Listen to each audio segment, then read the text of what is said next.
please stand clear of the doors. Por favor, manténganse alejado de las puertas.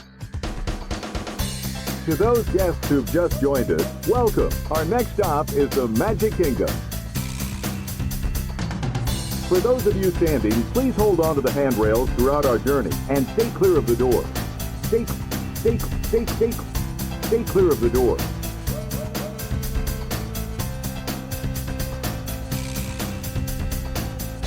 Ladies and gentlemen, we are approaching our station at the entrance to Main Street, USA.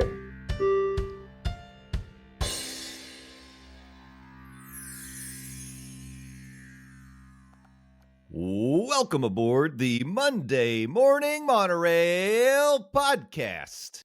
This is Justin Monorail, and this is episode number 217 of the Monday Morning Monorail podcast. Today is September 2nd, 2024. September is here, and that means food and wine. It means Halloween Horror Nights. It means football. It's Labor Day. It's great. This is one of the best weekends ever. And I have my monorail co-pilots here to help me celebrate this Labor Day the way we need to. And let us welcome in, starting with the youngest of the group, the non-AARP member. It's Stephers. Stephers, welcome to the monorail. How are you doing? What's it like to be young? You know what's funny? Is I went out with our favorite member of the monorail fam, Katrina, yesterday. Well, yesterday when we were recording.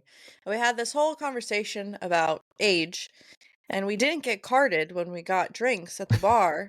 And I said, we've reached the age where we just look like we're of age. And then I had the realization that people born in the 2000s are 21 now. And that's the really scary realization. Like, they don't even need to look past the last two numbers of my year anymore. They just, the 19, you're old, gotta go. And I said, oh no. Yep, it's true. Yeah, I don't remember what the question was, but I'm doing great. I originally wasn't wearing a hat, and then y'all were wearing hats, and y'all can't see, but my friend is wearing a hat. We're all just wearing hats, and we're doing great. We're a monorail with hats. I'm doing great. I'm tired. Glad to have you, Stephers, and I'm glad you got on board with the hat club. It's good. It's good for us, the other two members, the older members. Number one, because like I said, we didn't shower this morning, so we got to cover up the hair. But also, we're getting old. The male pattern baldness is setting in. But maybe not for the final member of the monorail family. I mean, he likes to argue back. His hairline is going back too. It's Landon the Dawsdone. The shock on his face is beautiful. Come on, you're getting old too. Just join the club. Yeah, getting old and going bald are two different things. First of all, how dare you? I was going to do you a favor and not swear on this episode so you didn't have to edit, but... Don't do it. Don't do it. Sir. Don't do it. Sir. Don't Goblin do it. ding dongs, that is disrespectful. It is not a swear word. Hilarious. And it is the movement taking over the nation, but not a swear word. Anyway, coming to you from the Isolation Station of Love, it's me, it's the DOZ, Landon the Dawsdone, and it's a Monday morning. You know what that means. Jay mentioned it is Labor Day weekend. College football season's kicked off. Officially, I know we did week 0. It's now week 1. Food and wine's going on at Epcot. Something else is happening. But today is Labor Day. I got the day off of work, so you know what that means? I'm going to have me an adult beverage, just appropriately enough for college football. A Yeehaw Vol Lager made right here in Rocky Top, East Tennessee, baby. So let's get this podcast started, y'all. It's a little bit of a Pass Holder Lounge crossover right here. Landon, have you had these before? And if so, how are you? Yeah, I actually picked up a 6-pack for the game as we're recording this yesterday, where Tennessee dropped a very nice 69 points on the University of Tennessee Chattanooga Mocs to their 3. And I had a couple during the game. They taste like a lager. It's a high quality lager. I would recommend it if you dig a lager. It's good stuff. Yeah, good. Glad to hear it. I'll have to try to snag some when I get into town, hopefully, maybe in November. It tastes like victory. Yeah. Well, I think it's appropriate that you're cracking open a drink. You know, a couple weeks ago when it was all just me, all by myself on the monorail, I did announce that we had officially received the Epcot International Food and Wine Foodie Guide, but I held off on talking about it because I didn't have my favorite monorail co-pilots here with me today. So we're going to do that. We're going to talk about the Food and Wine Festival now that it has officially kicked off. We're also going to talk about my night one experience at Halloween Horror Nights. Before we do any of that, we've got to dive into the news.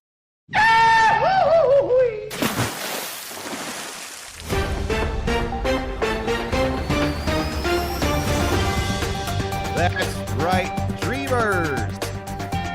The Monorail crew is here with another round of Central Florida theme park headlines, and we are going to go with Walt Disney World news to start with because that's our roots. That's how we started. We were Walt Disney World podcast. Now we're an everything podcast.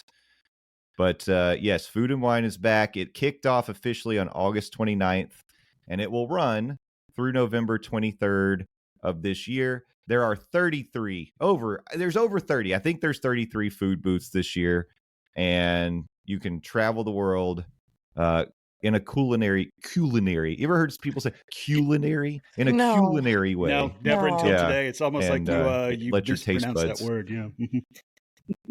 Made that up.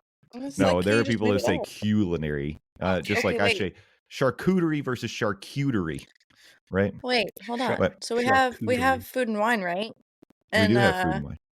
You know what I realized? Well, I texted Justin this, but there's the little festival is gonna go on while I'm there. That's true. Got some Disney days. Yep, that's right. So I think it's time for a monorail food. I don't know what we're calling it. I'll workshop it. Foodie thing. A monorail foodie thing. Mm-hmm, Yeah, a monorail. It'll be our first opportunity to do that.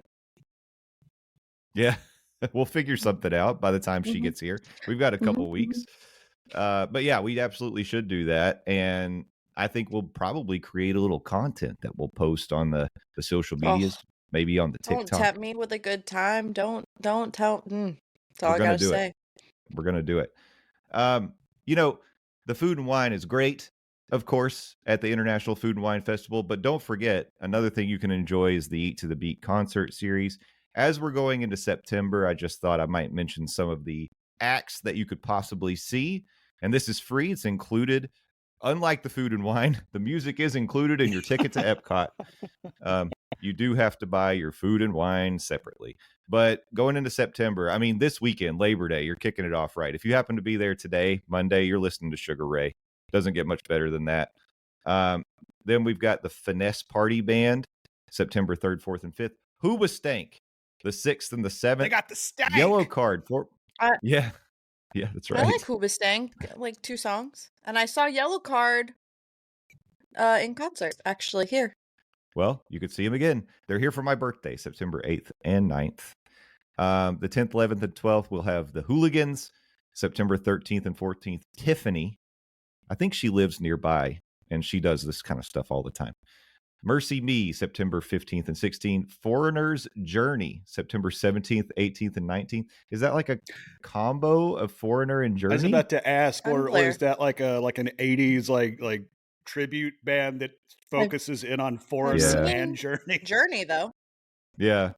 They must just be a tribute. Yeah, because band. I feel like looking at the way this website is laid out, it's like the big acts like Tiffany and Yellow Card and Hoobastank and Sugar Ray. They have pictures of the band, and then some of the lesser bands, they just have a stock image, and Foreigner's Journey has the stock image. So I feel like if it was Foreigner and Journey, we'd probably have a picture of at least one of those bands.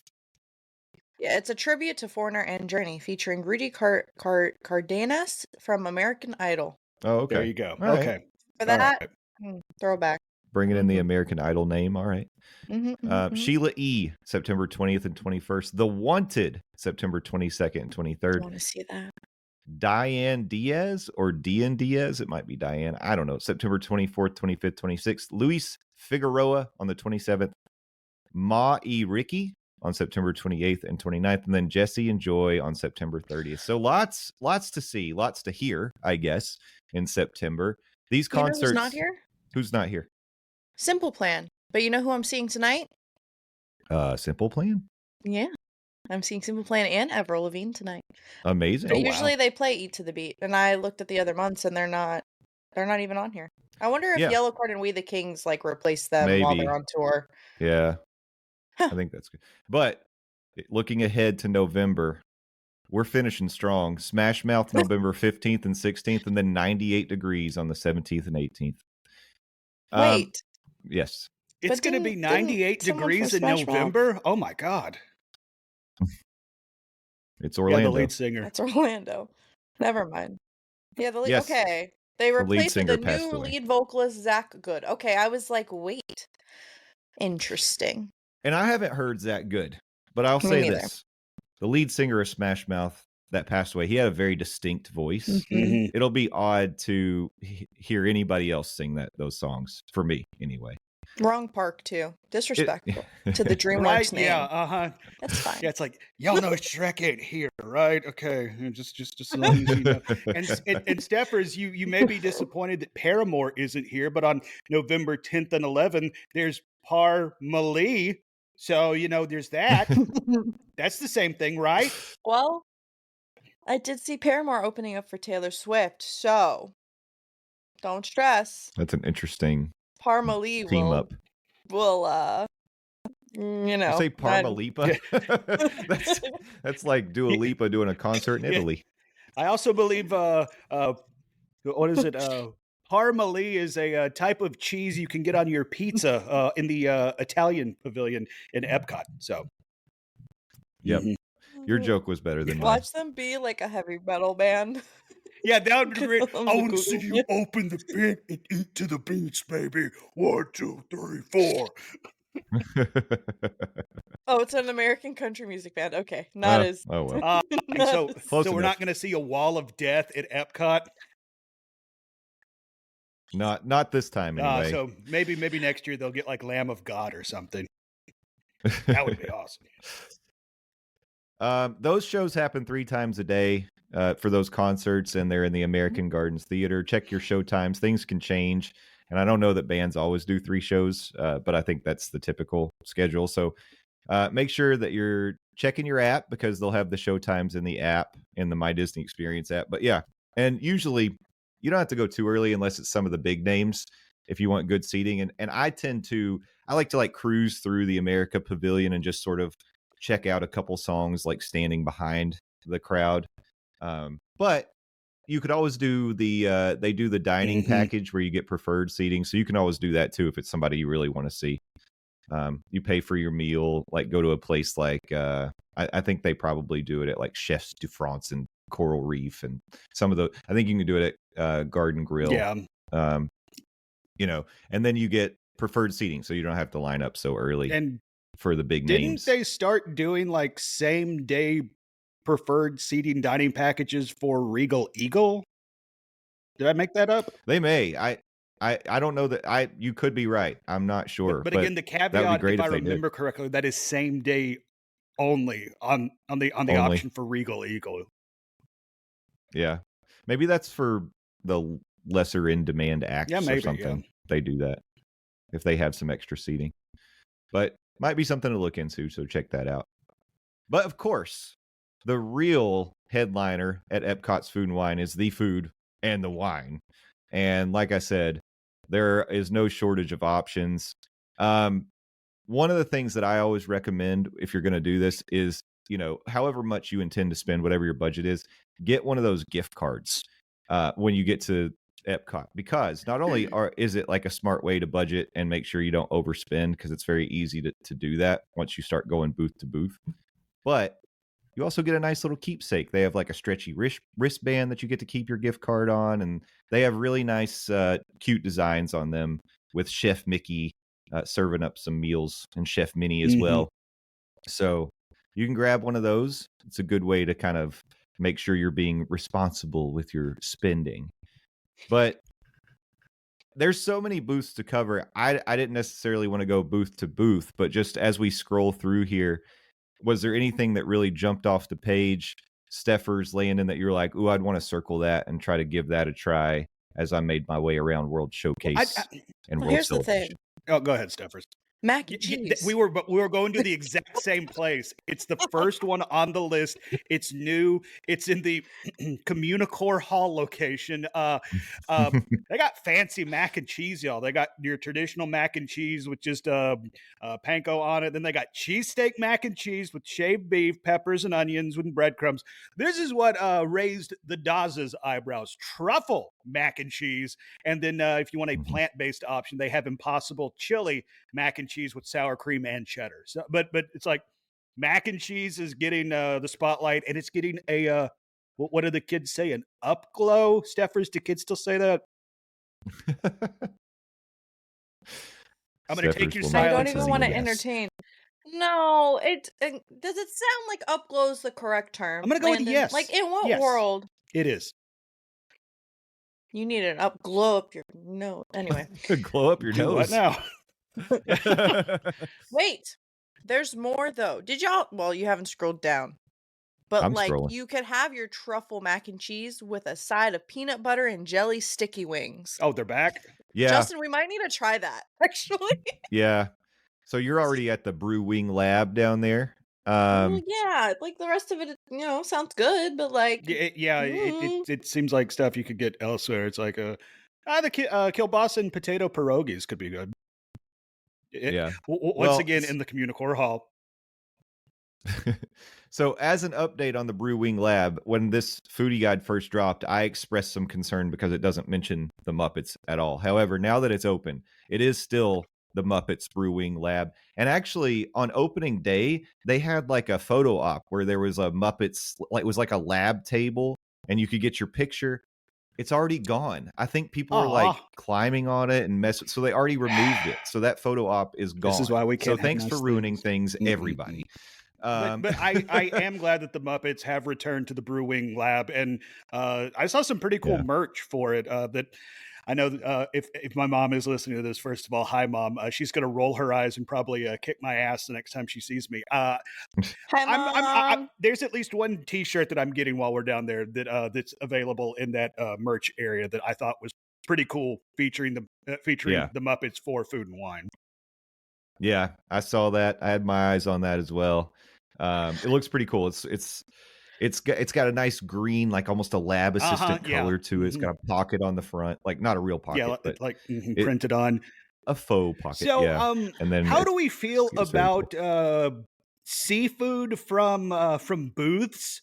Because I thought the same thing. I was like, seafood, yum. Ooh, right? In a booth? Yeah, because Coastal Eats menu near Mission Space, they got roasted warm water lobster tail with garlic butter and jumbo shrimp cocktail with cocktail sauce. Both of those sound great, and both of the pictures look amazing. But then, to me and Stepher's point, it's like, oh, you're getting seafood from a booth? Well, I will say that I have had that lobster tail before and the jumbo shrimp, and I survived. I survived to tail the tail. The lobster tail. But yeah, the lobster tail. Yeah. I thought it was good. I mean, it is. I get your point. I think if it were like raw oysters, I might hesitate. No, thank you. Yeah. But in this case, I think it's safe. Okay, all right. I've had them. I survived. Yeah. But right under that, by the way, I want to say I'm excited to see the fry basket return. I always love to get the fry flight. It's so good. You get a little bit of all the fries. So you get the truffle parmesan, the barbecue bacon, and the sweet potato casserole fries. All really good. I highly recommend trying the flight. Who doesn't love a flight of French fries? Amen. I didn't even know you could get flights of French fries, but that sounds awesome. And your boy loves him some truffle parmesan fries. So there is that. Oh, it's so good. Yeah. Yeah, one of my favorites. I will be cheating on my diet on this trip. Just We're going to need to, maybe go through this and star some stuff, Justin, so that we can divide and conquer. Yeah. Because if not, our wallets will be empty and our stomachs will be not empty. Overflowing. Exploding. But speaking of things, are we how do we feel about this pickle milkshake? Well, I had it last year and I liked it. I think it's good. It's not like, it isn't like drinking a pickle. It's vanilla with like some dill flavor is essentially what you're getting. And I thought it was refreshing and nice. I had it as a side to my unnecessarily hot wings last year, and I thought it was good. It also helped put out the flames. So yeah, but as somebody who does not like pickles, that does not move the needle for me. So it looks cooler than it tastes. I'll be honest. Like, and if they present it right, you've got that cool little. It's a plastic jar, but that's like a keepsake from the Brewing lab. It has a nice green color to it. Mine, I was waiting on some other food, and by the time the food, well, my unnecessarily hot wings, by the time I got everything, my whipped cream had started to like turn into just a liquid on top, and I was like, oh well, now I can't. I wanted to be an Instagram influencer, and I couldn't take a picture. Got to do it for the gram. Yeah, do it for the gram, do it for the talk, do it for the Vine. I was doing it for the. I don't think wait, is Vine back? No, that's TikTok. Oh, okay, all right, yeah. I tried, but I appreciate that joke. I feel like Captain America. I got that reference. Looking at the Mexico menu, a new item they have flauta de barbacoa. That looks great. Fried tortillas filled with barbacoa beef with salsa verde, crema mexicana, and queso fresco. So maybe hold the queso fresco for me, but the rest of that sounds amazing. Yeah. Yeah, it's the Mexico Pavilion's always a hit, and by the way, it always has a long line. It always does, yes. So, so rope drop that. I would recommend, that's what we're saying. Forget frozen, rope drop the Mexico food. Yeah, I mean it's right there. So like when you go across the causeway to World Showcase, like just hang a left and get in that line first if you're planning on hitting multiple booths, because it does tend to have, or at least get a drink and then get in line because it'll take a minute. And to they get have, up there. and they do have a couple new drink options as well. A couple margaritas. I have some words about margaritas from Halloween Horror Nights. Just wait till we get there. So you had a couple margs at the HHN? Well, I had one specifically. Ooh, okay. Was it in the Blinky cup? No, well, okay, yes, all right. Well, but it has to be in a Blinky standard. That's the law. Even I know that. Yeah. I want to say this, like, as a fan of Indian food, I love Indian food. I have given the Indian booth multiple chances at Food and Wine, and I'm never impressed with it. I think because I like my Indian food to be very spicy and very pungent and very flavorful, and I tend to think that what they give you at Food and Wine is bland, and probably because they're trying to have more mass appeal to it. But I'm always like, man, mess me up with that seasoning. I don't care. Bring on the spice. I love it. Yeah. Mess me up with that Make seasoning. it like Dune and let the spice flow. Yeah. Oh, yeah.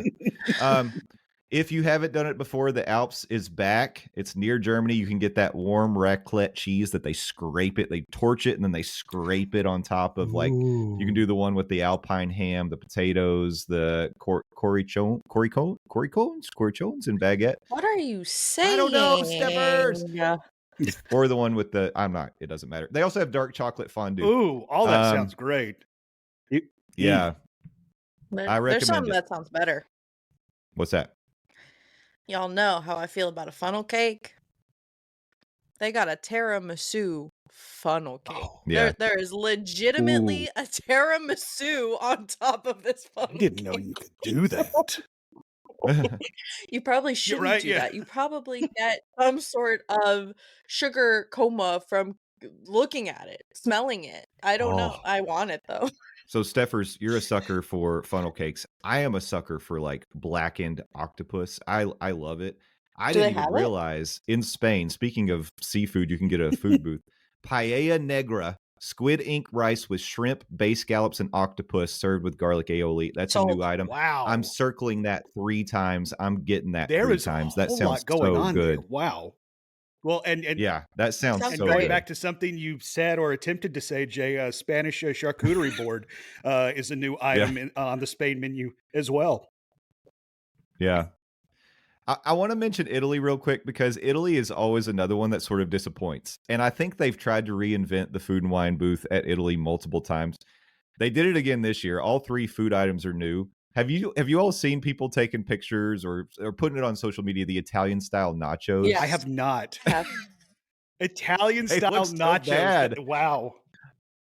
They look so bad. Okay, so they tried. It's homemade beef, then pasta chips, tomato sauce, dried ricotta cheese. It's like, okay, it doesn't sound bad. But look at the chips. Look at that picture. It doesn't look like that. No, it doesn't not. Yeah.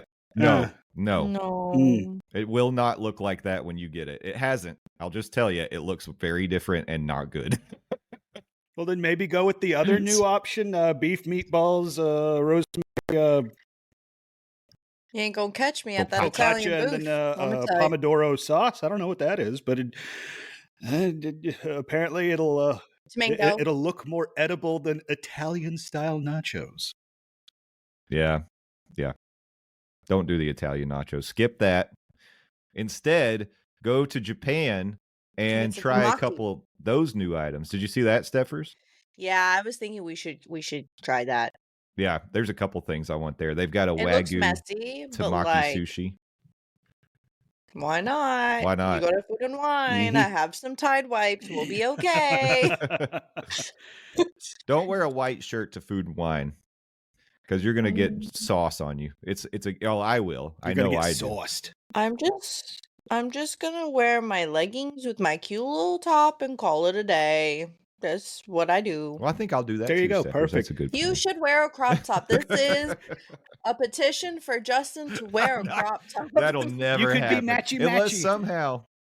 Unless somehow by Food and Wine by September 20th, I've got a 6-pack. That's not happening. Well, I can go get a 6-pack in the next 20 minutes, dude. It's not that hard. You just have to show an ID. Also, I can't believe y'all skipped over Flavors of America. They got hot dogs, y'all. Because what says America more than hot dogs? You see, they're trying to be artisan though with these the buns. They're literally like lobster roll buns. What are y'all doing? It's a hot dog. Put the Wait, I can't say that this is a family show. I don't need it in a lobster roll. I need Put it in the normal bun. But you say they're trying to go artisan with the buns. I mean, they're going artisan with their dogs. You got New York style, Chicago style, Carolina style. I didn't know that was a thing, nor did I know that Southwest style was a thing. I think Disney's just making stuff up at this point. Probably. It's a Newport style hot dog. Comes with the thing, Skull and Mountain Dew. But they have Wicked beer, which is from North Carolina. Okay, all right. So you could get a Carolina beer with your Carolina dog, which, by the way, Carolina style all beef hot dog comes with chili, coleslaw, and yellow mustard. It's the coleslaw, but like there's two different ways to make coleslaw, so it's really which way are they going to do it, and is it actually the Carolina way? Anyway, that's besides semantics. I think this is important. It would have to if it's not the Carolina coleslaw, it's not a Carolina dog. And you know what? I just work here. I stick to that. But yeah, I mean, as always, there's so much to go through here. I think it's very important to go in with a plan. If you plan to go to Food and Wine, then you need to think through your attack plan for the food booths. Circle the things you want. Again, the gift card's a good idea. Make a list. Check it twice. Find out which booths are going to be naughty or nice, because the monorails are coming to town. I also would like balance like drinks and food. Also, you know, if you were thinking of making a reservation for like a sit down, maybe like don't and do the booths instead. If you have a lot you want to get through, I made the mistake of doing Food and Wine, but then I also had to sit down, and I was like, I could have just eaten. Yep. Yeah. Like just do that. It's or on the flip side, if you have a sit down reservation at a place you really like, maybe get like 2 or 3 things you really want to try and don't go, hog wild on food. Like, for example, on the trip that I'm taking next week down to Disney, on both of our Epcot days, me and Smoking Hot Girlfriend, we have Topolino reservations. We both love Topolino, and Topolino does carry a price tag. So maybe we're not going to drop a bunch of Disney dollary-doos on stuff at the booths. We'll get a couple things to eat throughout the day, but we're not going to spend $125 on food and then turn around and be like, yeah, I would like this this $55 plate of sole, please. There's a lamb chop with mint pesto. Sorry, I'm where's hungry. That at? I was holding back a sneeze. Yeah, I figured. I apologize. Bless you. Oh, and Australia. Okay, all right. And then it's like we've talked about some of the new offerings, like some of the standard classics are still going to be offered. It's like if you like what Canada does every year for every food festival. They got the filet and mushrooms and the cheddar cheese and bacon soup, both of which are very good, by the way. Yeah, always great. You can get a taste of Le Cellier without Le Cellier prices. So, Justin, if you go to Epcot prior to my arrival, which I'm sure you will, please grab an extra or two little bookie for us passport. That's something I was going to say. I always grab those passports because that's how I like to sort of like track my progress. Plus, you can get stamps if you do Emile's Fromage Montage. That's fun to say. So you go to the different booths, you get some of the items listed, and then you can get a reward at the end for buying all those cheesy items. And then a sticker or a cookie or it's something. Yeah, it's something like a sticker. Yeah, it's not a very valuable gift, but it's something nonetheless. I also wanted to mention while you're talking about the passports this year that you can also pick up a Fun for Families with Kids guide, which has some things listed because Food and Wine and Epcot, it's not just for the adults, it's a lot for the adults, but there are fun things to do for kids, like the Remy's Ratatouille Hide and Squeak scavenger hunt.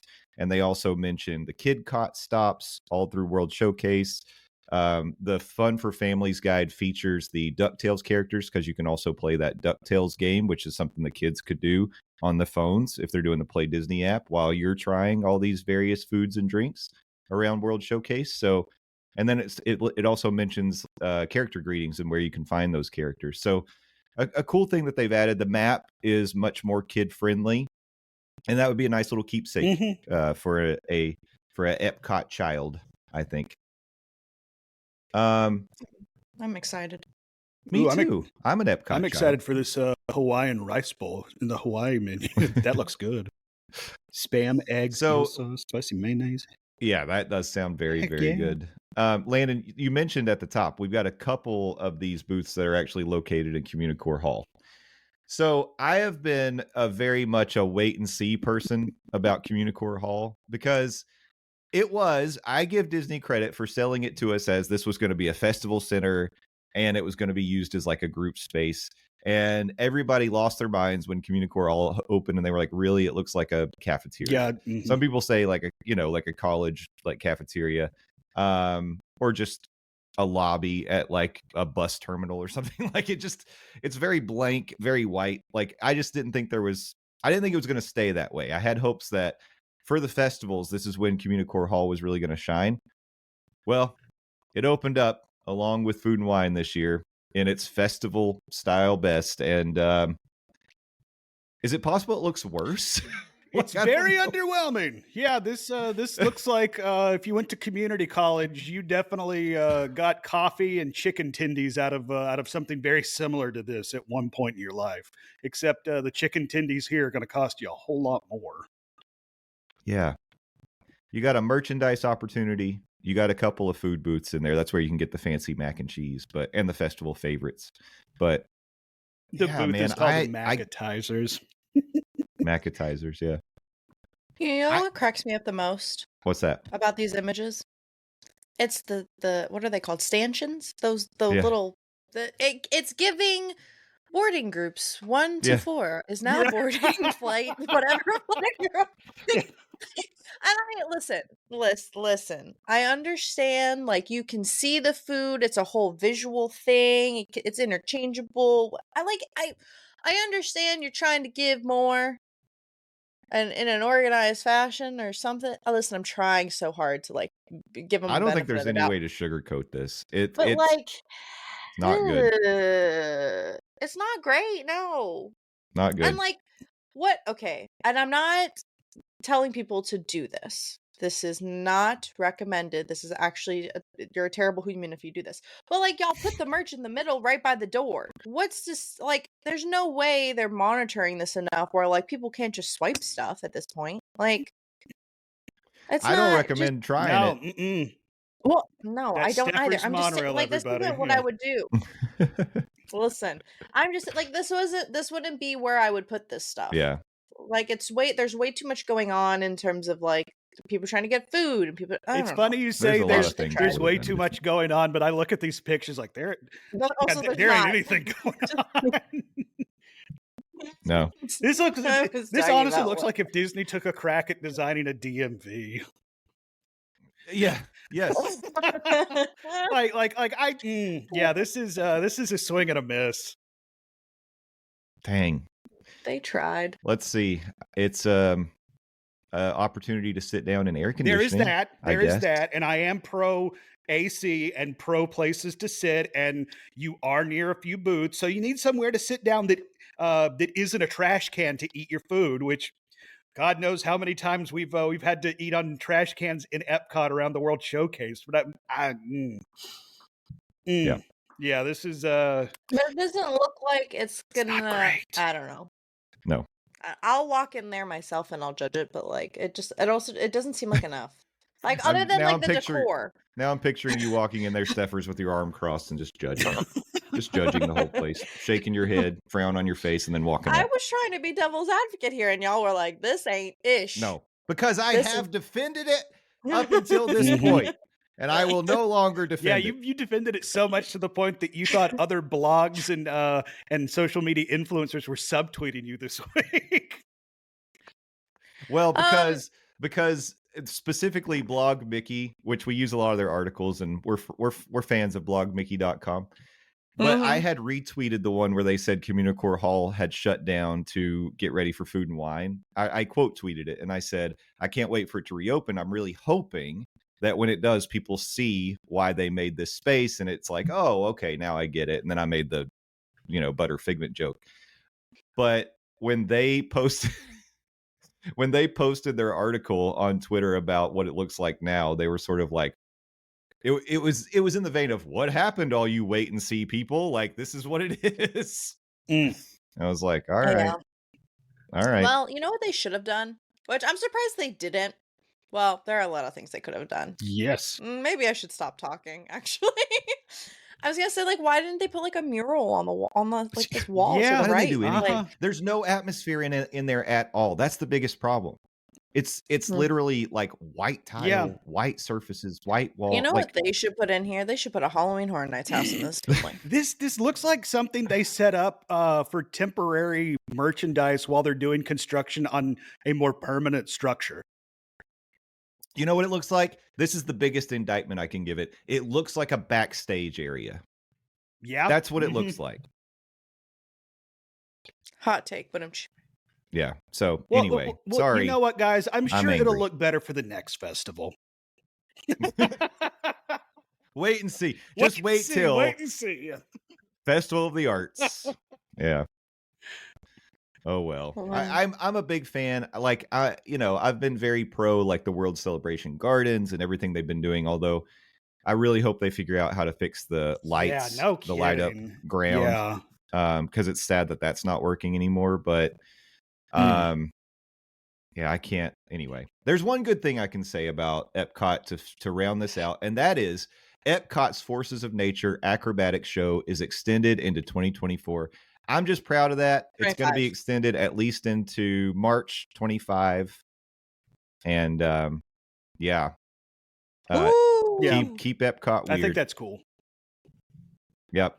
Did we ever figure out that last Force of Nature? Somebody told us. I don't remember what it is. It was the friends we made along the way. Yeah. Honestly, we figured it out. It's the hope that we hold out that Communicore is going to improve. No, because then the show wouldn't have gotten extended. Anyway, Jay, you've seen this show in person, right? Okay, yeah, all right, a couple times now. Yeah, I like it. It's fun. I'm actually looking forward to checking it out when I'm down next week. So, yeah, it's interesting. I mean, like I said, it's weird because it's just sort of over in World Celebration Gardens, and it sticks out a little bit. Like when they're not doing it, you're like, what is this big metal globe for? But I like it. I think it's fun. It adds a little entertainment. I love live entertainment in Epcot. That's part of, what Epcot does well. Oh no, I just read the show notes and I don't like where this is going. Okay. So it's time. We're done with Epcot. Today was the Epcot show for Walt Disney World. We're going to move over across the Universal with Stephers.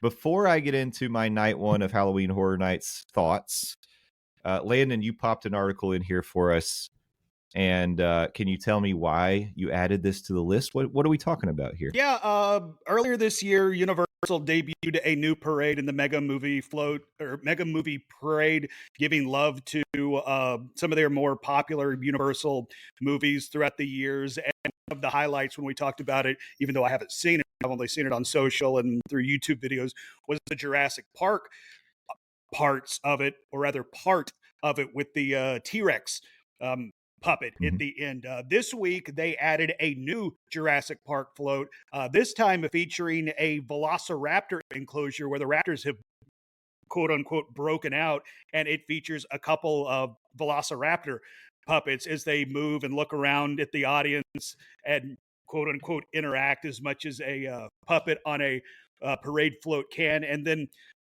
on the float itself, it has like some Dilophosaurus. I don't believe they interact. I haven't seen anything where like maybe they spit at the audience. Didn't they have, a Jurassic Park worker on the back of the float? It's like, got to look out for the raptors. We got raptors on the loose. But I love the fact that even though this is a new addition to Universal, Universal is already updating this and adding to it. Because, again, much like the show we just talked about in Epcot, I have not seen Mega Movie Parade, but everything I've seen from it online, this is something that like I am already making note. The next time I'm in Universal, like I am going to go out of my way to see this parade because it looks just so dang cool. It's awesome. It's great. You're going to love it, Landon. And it's because they do such a good job. Universal, you know what's happening? This has been a shift. Like Universal has been doing a great job of upping their game with Epic Universe and the things that they're adding to the parks. I used to always say that Disney had the monopoly on nostalgia, and that was like a big advantage for them. And Disney now, because they're trying to compete and upgrade and do things, is taking away some of the things that we were nostalgic for. And some of those things are going to continue to change. Universal's like starting to lean more into the nostalgia, the classic park attractions, the big IPs that everyone loves. And this parade really does a great job of like tugging on those nostalgia strings. So man, it's an interesting little shift that's happening right now. And I'm curious with them already adding a new float to what Mega Movie Parades had the maybe 3-month run at this point, and they're already adding new additions to it. I'm curious what's next, because I think this is just a sign of things to come. Yeah. And it wasn't a short parade to begin with. It's interesting though. It does give you hope that they can keep, because of the style of the parade, I guess they can always change things out, improve things, add things. Like, so Stephers. Hear me out. Yes. Okay. You know how some rides you can't ride if you're pregnant or you have like motion sickness issues, or you can be like me and just ride it and like hope for the best. What if they do a mummy float? Oh, that would be cool. That would be fun. Or like Men in Black, they could do that because they have all the team members wear like the suits. I know that'd be really hot, especially like during the summer. But like, they definitely have some options of what they can either interchange or switch out, because the Mummy, classic. MIB, classic. They updated the Jurassic Park one to include Jurassic World, so obviously they're keeping up with times. I'm just saying. Yeah, they could do it, and people would love it. Kong needs a float. Yeah, with a Kong puppet. That would be awesome. I would be so shocked if they didn't already have that in the works. I would be so shocked. Me if too. They didn't. Yeah, they got to do it. Yeah, that'd be great. They already got I think they focused on Bruce, but now it's Kong's time. You know? Yeah. Man, standing along the parade route, you get blasted by that banana breath. Oh yeah, sign me up for that. That would be great. So. Yes, check out the Mega Movie Parade. Absolutely. Check out actually like this transition. Well, Sensational has ended. And the main reason it's ended, I'm sure it's a seasonal ending, is because Halloween Horror Nights is here now. So whoop, whoop. When you're closing the park at like 6 o'clock or 5 o'clock to regular guests on most days, you can't really do a Sensational show. I'm sad as we transition into talking about Halloween Horror Nights. They don't have a Lagoon show this year. I'm hoping that's something they do next year for Halloween Horror Nights. and maybe they incorporate drones and stuff, that would be amazing. But no nighttime show this year other than Nightmare Fuel. But ladies and gentlemen, I did attend night 1 of Halloween Horror Nights Orlando. I did stay and scream specifically because Stephers has taught me the only way that you're ever going to have a chance to do the houses you want to do and get as much in as possible is take advantage of stay and scream. Usually you can get a couple houses in before the actual event starts, and we did. So met up with my friend Cocktail Bob. He is holding a space because I was running late in the New York area of Stay and Scream. So let me just start first by saying they've changed Stay and Scream this year. I was going to say that. Yeah, it's messy.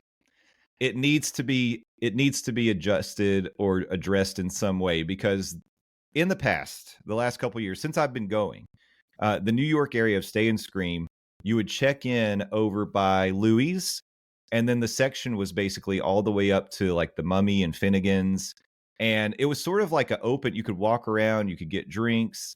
In fact, we did like a pregame meal at Finnegan's after we got into Stay and Scream on my 40th.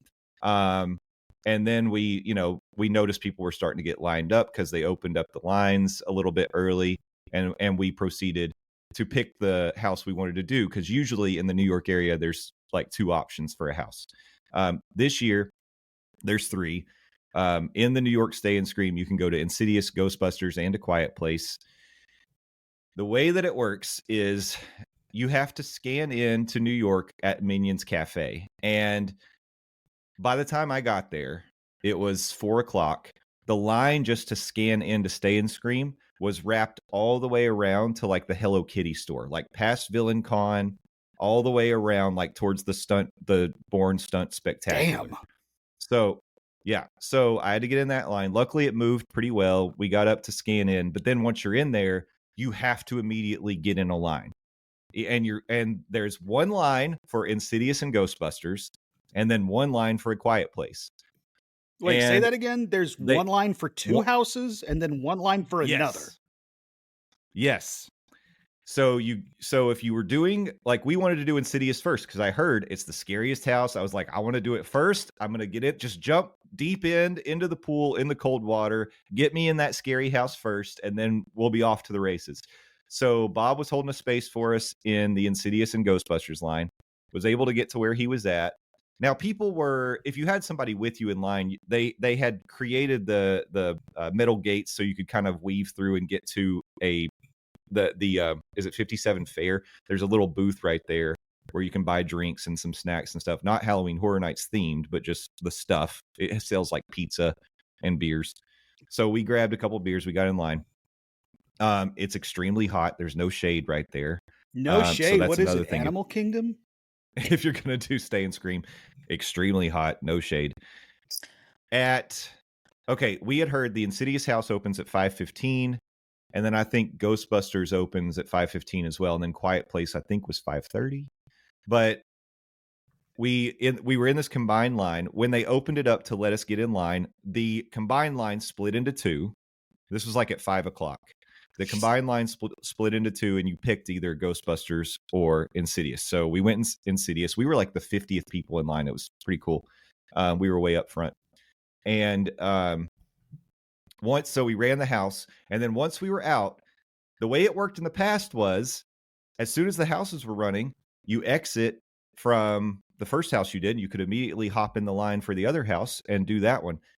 This one, they had it blocked off where you had to go all the way back to like Louis. We had to walk all the way back to Louis to get in another line, that combined line for Ghostbusters and Insidious again, get all the way up the combined line to the front, and then split again to go to the Ghostbusters house and then go through that line. I don't know why they're doing it that way. And by the way, that was also the end of A Quiet Place. Like, if we wanted to get in line for that, we had to go all the way back, all the way to Louis, and get in the back of that line, queue to get into another queue to get into the house. I'm not sure what's happening. I don't know. They moved was that not the one that they moved? They moved a Stay and Scream area to next to They moved an area into it looked like a more open area, but maybe I'm thinking of the wrong one.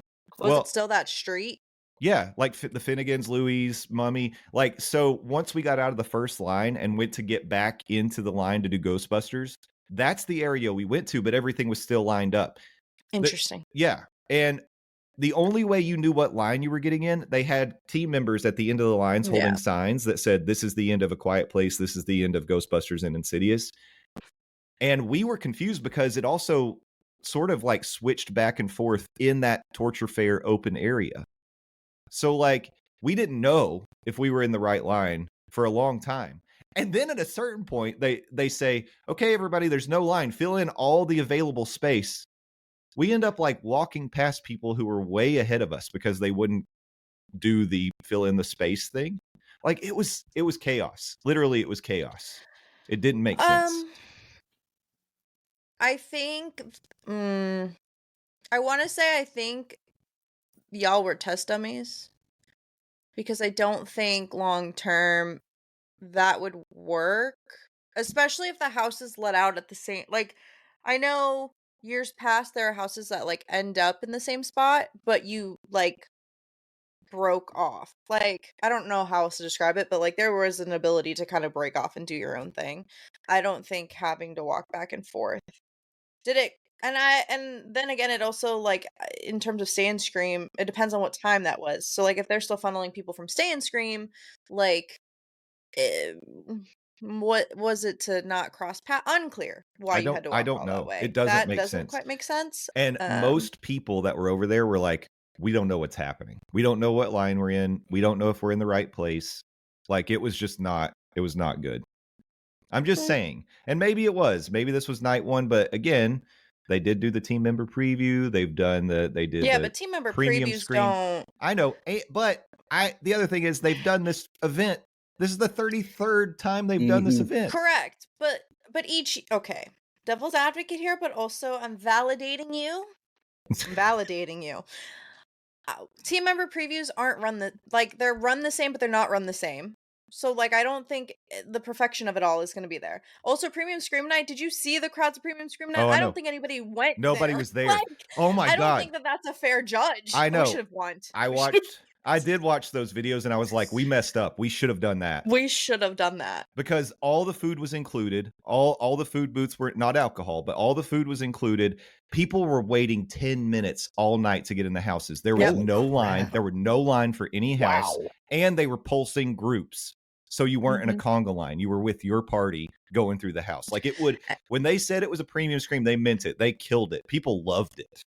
Yep. Is this the first year that they've offered that? Sorry to ask a dumb question. Yeah. Okay, so just no, that's not a dumb question. They were testing it, testing the waters. So yeah, people love it. Based on the way it went, this is going to be a staple of Halloween Horror Night going forward.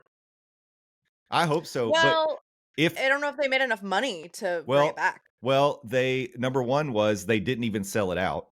Like you could have bought tickets day of to go to it, which was kind of crazy. So I know it was a premium event. Off the top of y'all's heads, do you remember what the premium price was for tickets? It was like, wasn't it like $350? $3 something. It was like let's say $380. But for the RIP tour, you know what we're doing? Each person, just for the RIP tour, because it's 10 people, it's a private tour. The total cost was $4,000. So each one of us is like $400. Wow. And buy the ticket for the night. So really, it's $500 essentially a person. Oof. Yeah, maybe y'all should have gone to that premium PPP. That's what I'm saying. Night. Yeah. And people said it was great. And of course, the other thing about night one, the night that I went, it was media night too. So they've got all these private media groups, which I also think it means in the houses, the lights are a little bit higher than they typically would be because media are allowed to film in the houses.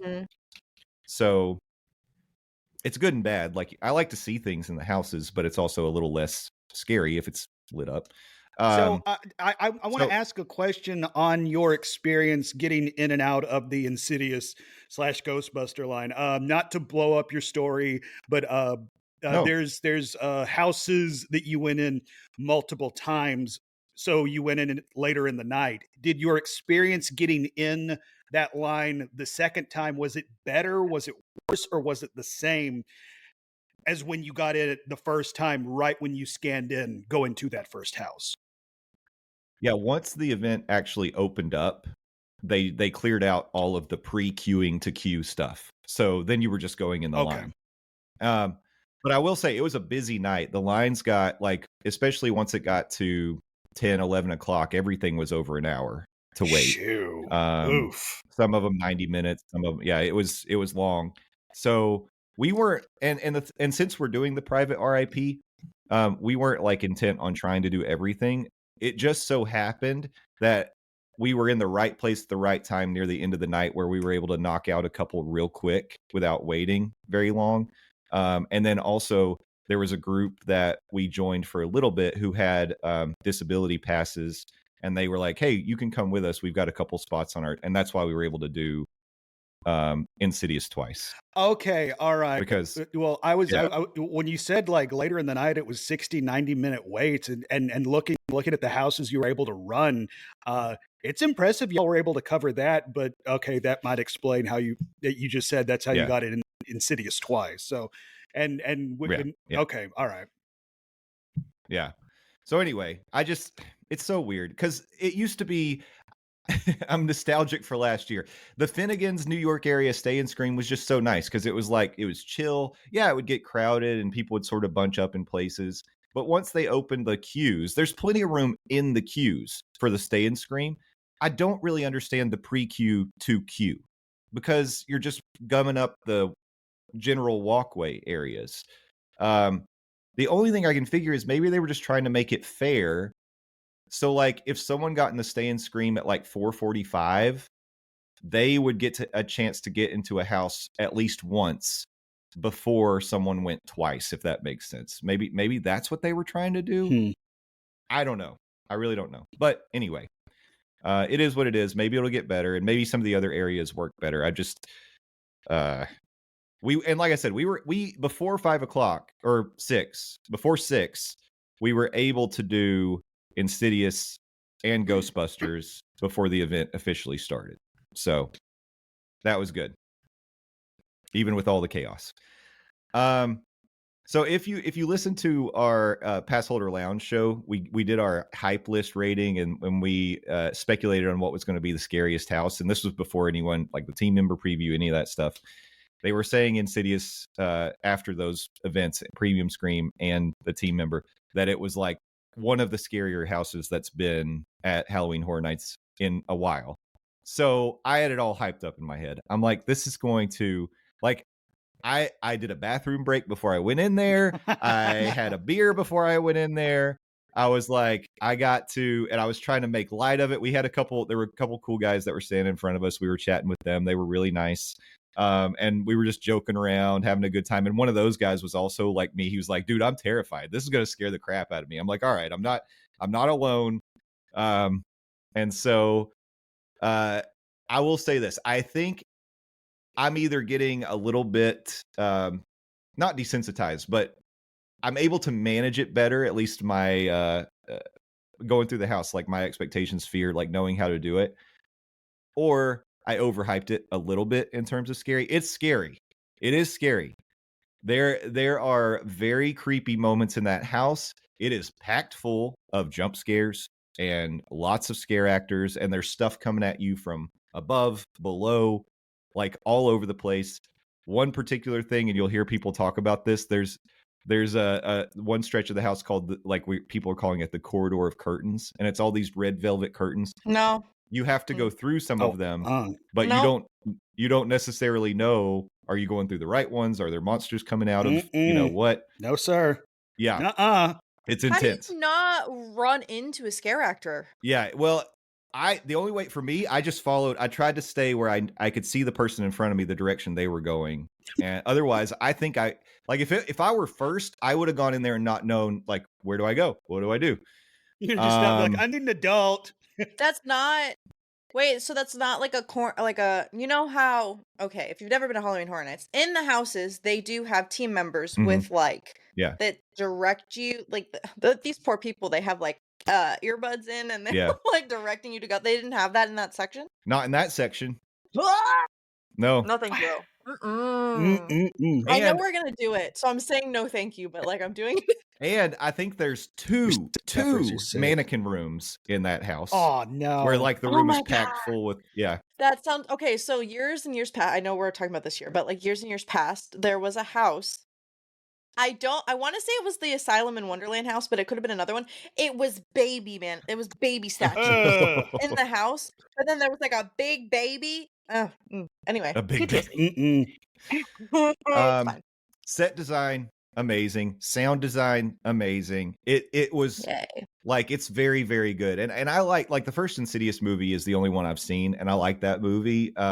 But even without seeing the other ones, this is sort of like picking like highlights and references to the entire franchise. It's not like following one story. So it's kind of like what they did with The Quiet Place.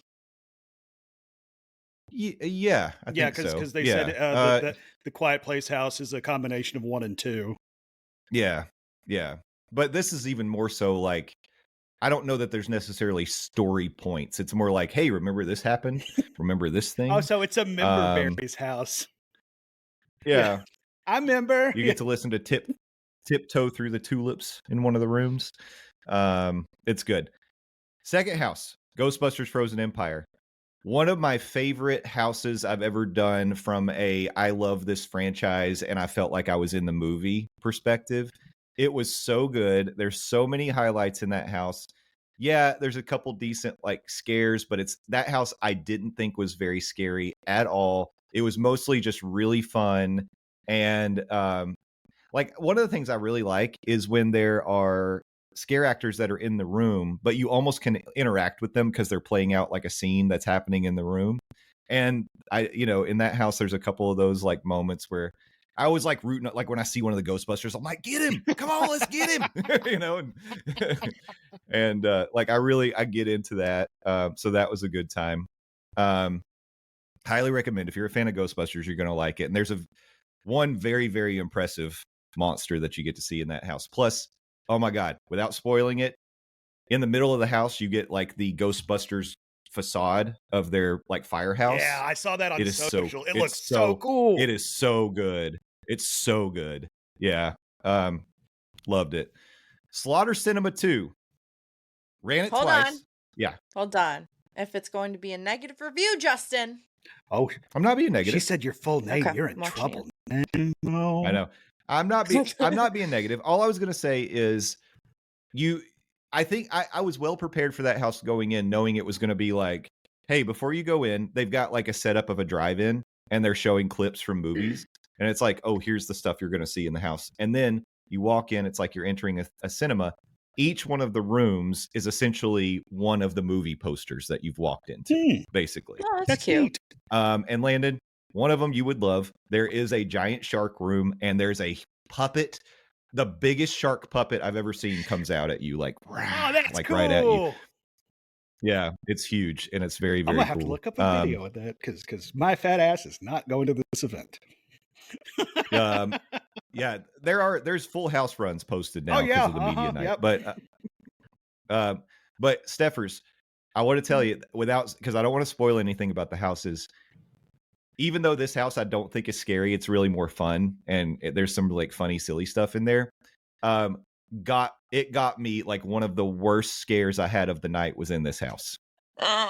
So that makes me so happy. Yeah, just FYI, I'm in there having a blast, having a good time, and suddenly screamed my head off. It really got me. Do you think that's by design? Because you said you were having fun. Yes. It's lighthearted, and then all of a sudden it's like, I've come to take your soul. Yes. Wow. Okay. All right. Well done, Universal. Bravo. They love. That's one of the things they love doing in the house. It's like, hey, look over here. Here's something interesting to look at. Bam! From the other side, and that's exactly what happened. Again, I was interacting with a scare actor, and I was having a good time. Guard was down. It was the perfect timing. That's your first mistake. Perfect timing. First mistake. Yeah. Perfect timing. Major Suites. All I want to say about Major Suites is I felt like, well, first of all, we were in line too long for it because there was a delay. I don't know what caused it, but there was a house delay. And I don't know if we had a code brown going on in the house or what happened in there. But Yeah, so not sure why, but then once we got in there, I just want to say I there's some really cool parts, but I would put it at the bottom of the ones that I ran so far. And then Goblin's Feast, I just want to say, or as Landon likes to call it, Goblin Ding Dongs. That's its name. Goblin Ding Dongs, is different than what I expected. And that's all I'll say. Like it's good, it's fun, it's silly. It seemed a little empty to me. And maybe that was just the run I had. I mean, I obviously have not experienced it live, will not experience it live, but I saw some clips of Goblin Ding Dongs on Twitter. Have y'all seen the movie Goblin 2? Yeah. It really kind of reminded me of that, and I was not expecting that vibe. Yeah, it's different than what I expected too. So that one and I think the other one's the Universal Monsters House this year are in the brand new pop-up tents that they've got back behind Men in Black. I am sorry. I don't know if that was the last house you were in. I'm very shocked that y'all didn't make a point to do the Universal Monsters House at least once. Because not one time during the night did that line get below 90 minutes while we were there. Shoo. And by the time we joined up with our group that had some room for us on their disability pass, they had already done it. And you said that's why you ran Insidious a second time. Is that why you ran Slaughter Cinema 2 a second time as well?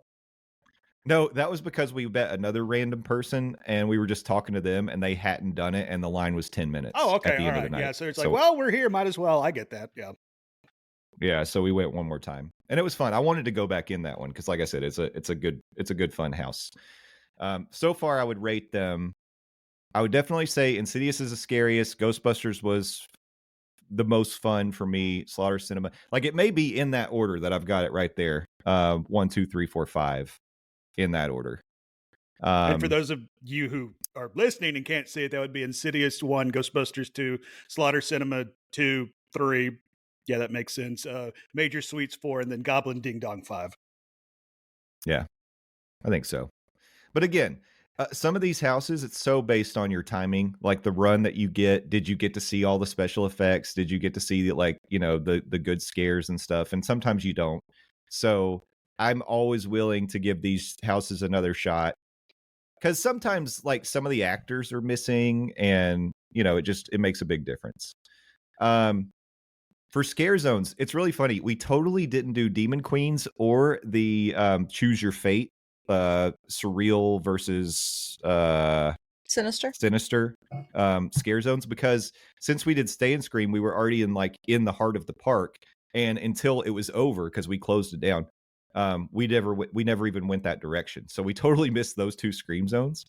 But Swamp of the Undead, you do get wet. They have misters going on while you go through the swamp. So it's a little moist back there. But that was not a good use of the word. I think it's an appropriate use of the word, Stepher. Stop it! You use it twice. Stop. Moist.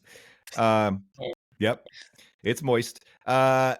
But it's cool. There's interesting, spooky scare actors, and it's a cool zone. It's very dark, very spooky, very, very misty. Torture Fair is really fun. It's that to me is a highlight. The Torture Fair, there's a lot going on there, a lot of really cool, interactive things to see. Inner Blumhouse is another thing that I think they're going to have to tweak because the way they have it set up, there are some roaming scare actors that walk through the area, but the ones that we all know, Megan, the Grabber, Happy Death Day, all those, they have their own spots on little stages where you can go up and it would appear to be a photo op. And I say appear to be a photo op because when we were there were people gathering to sort of line up to get a picture with Megan, and she would call people over, they'd get a picture, and then a team member comes up and's like, all right, everybody, keep it moving. We can't stop here. You got to keep moving. And wouldn't allow us to wait for a picture. Huh. That sends mixed messages. Yeah. So it was really kind of strange because you would think the way it's set up, it's definitely hey, here's one of the characters from the movie you like, come over and interact and take a picture. And then they're like, no, you got to keep moving. Because it is it's a busy walking area. It gets packed back there. I don't know. That was odd to me. A little odd. But to balance that out, at the HHN bar, once you go behind it, there are photo op stations back there with characters. There's one from Slaughter Cinema. There's one from Goblin Feast. There's one from Major Sweets. I think there was one more, and I can't remember what it was. But you can, like when we walked up, that's what the whole point of that area is for, is to go say hi to him, get a picture. Bob and I got some good pictures back there, so that was fun. All right. Rounded out with food. We all love food. I did actually make myself a Google Doc of Halloween Horror Nights foods that I want to try this year, and we knocked out a lot, like a good chunk of them already. I want to start with Slaughter Cinema too. So I had marked the summer camp dog. Now, I want to tell you all about the summer camp dog because it's just very, very interesting what you get on this hot dog. It's a deep, first of all, it's a deep fried hot dog. That's how they prepare it. So it's like a corn dog? No, it doesn't have breading on it. I guess they just put it in grease and deep fry it. Okay. Topped with Tostitos nacho cheese, all right, baked beans, pepper relish, and Doritos crumble. It was amazing. I'd mess with it that. was so good. That does sound good. Yeah, it was so good. Bob got that one. He let me like sample it. It was very good. I got the Ropa Vieja walking taco, which is Doritos. Huh? That's my favorite thing ever. Yeah. I'm listening now. It's got Doritos, Ropa Vieja, salsa roja, lettuce, sour cream, and Monterey Jack cheese. It was also fantastic. Ooh. Both of those, and it's in a little Doritos both bag. Of those sound great, and I love the fact that it doesn't have like bloody demon entrails for a name or something like that, like Halloween Horror Night food always has. Yeah, these were not scary looking foods. Bob did get the rocks from hell, which were really just jalapeno poppers, but they Rock just look from hell. Thank you, and we're back. He did, but they're just like, they look like little coal balls. They're just black balls, and they were jalapeno poppers. They were fine. Then I saved this one because this was very cool. So this was not just a food booth; it was an experience as well.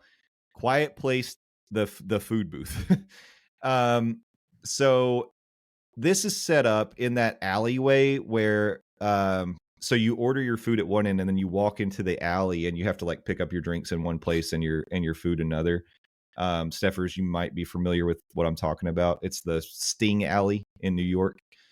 Okay. Look at them utilizing an alley. Yeah.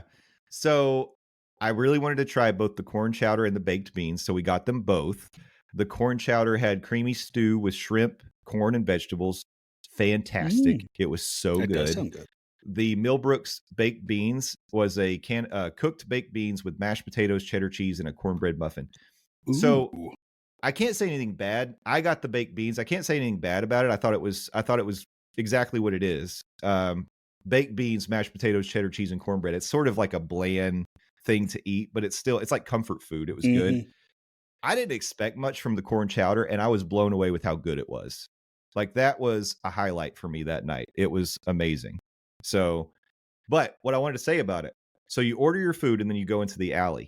Once you get into the alley to pick up your drinks and your food, because we tried the Raining Blood drink as well, which is bourbon, falernum, the Kuiper creme de cassis, blackberry syrup, and lemon juice, and a hint of smoked sea salt. And they also give you a Slayer album when you order it too. So yeah.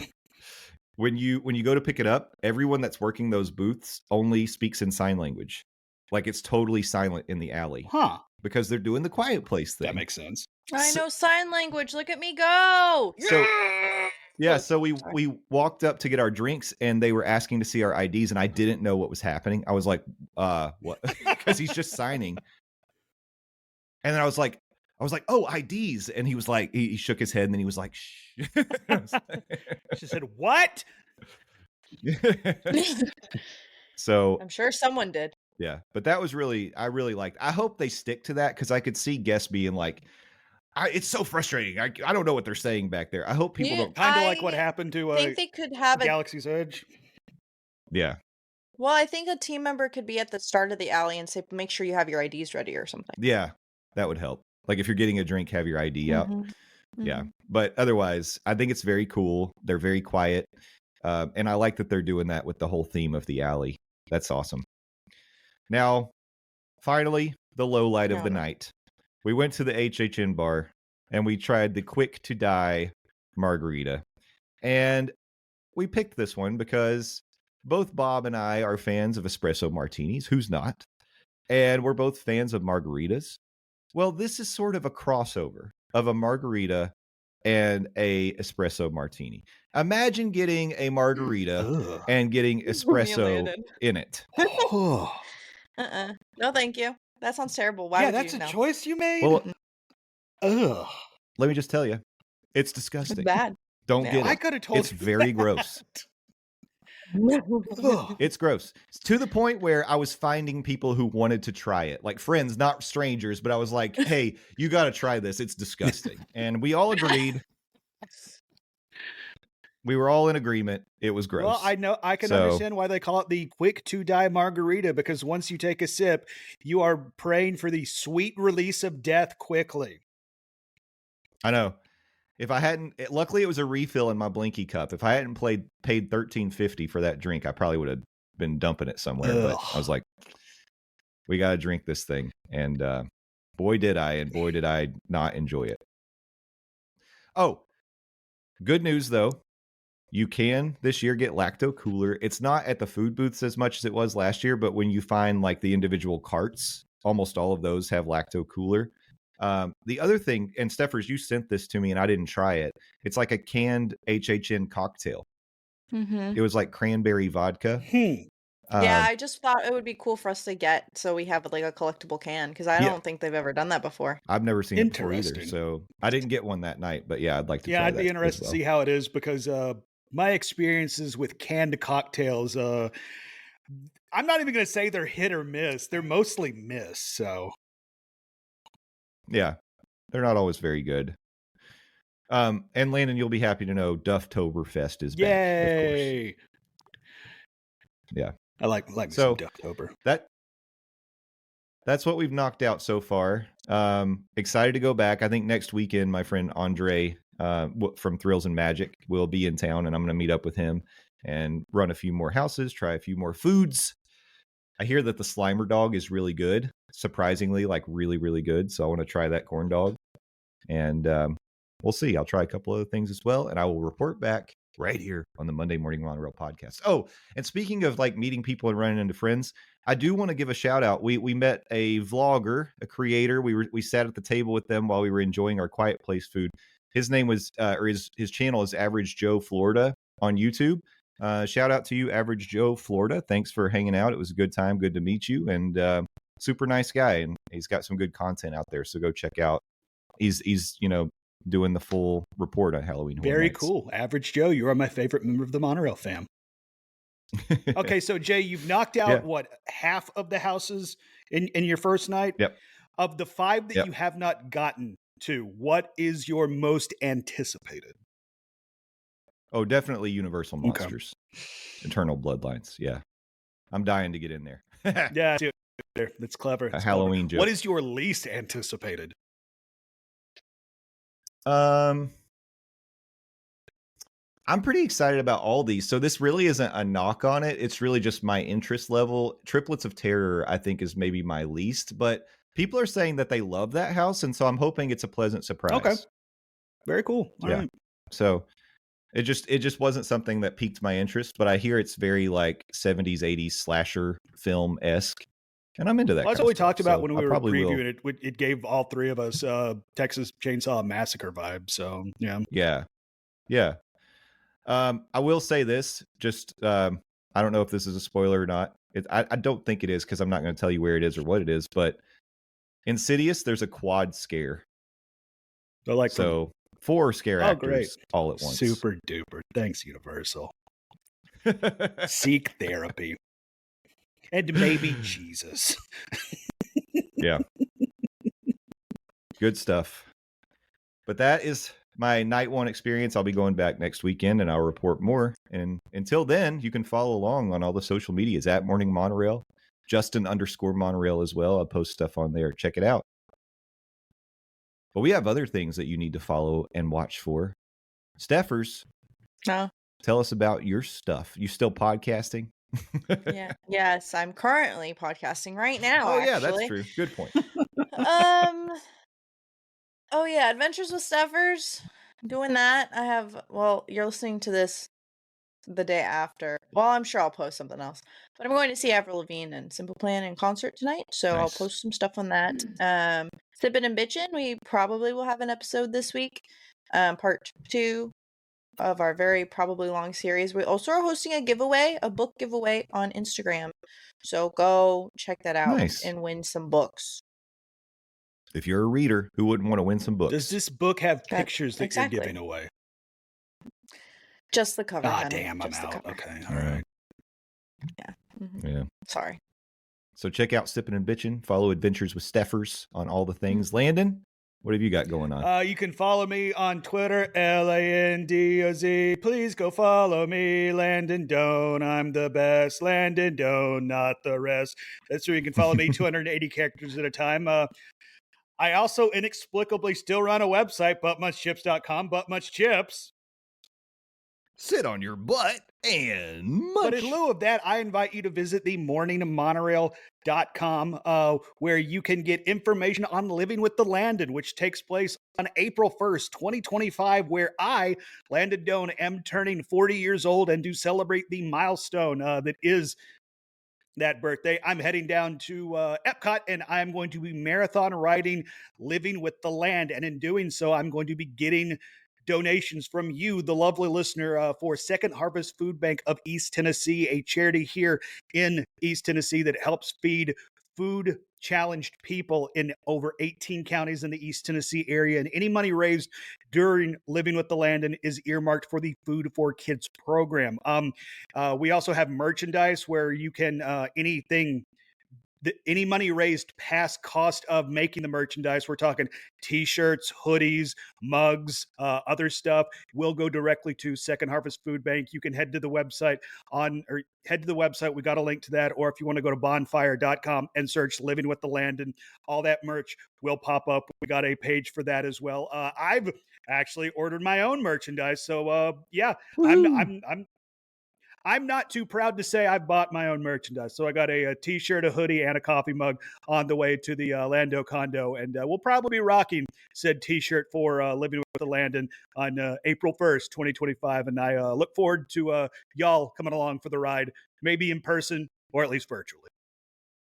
Yeah, I'll be rocking one of those t-shirts for sure. No doubt. Oh, and I'm on the Phil Show, News Talk 98.7 WOKI radio station locally here in Knoxville, Tennessee, streaming 6 to 10 a.m. Eastern Standard Time at newstalk987.com. Also available in the iHeartRadio app and the News Talk 987 app as well. But not today because I'm off because it's Labor Day. So I don't got to get up in the middle of the night to go to work. Neat. Yeah.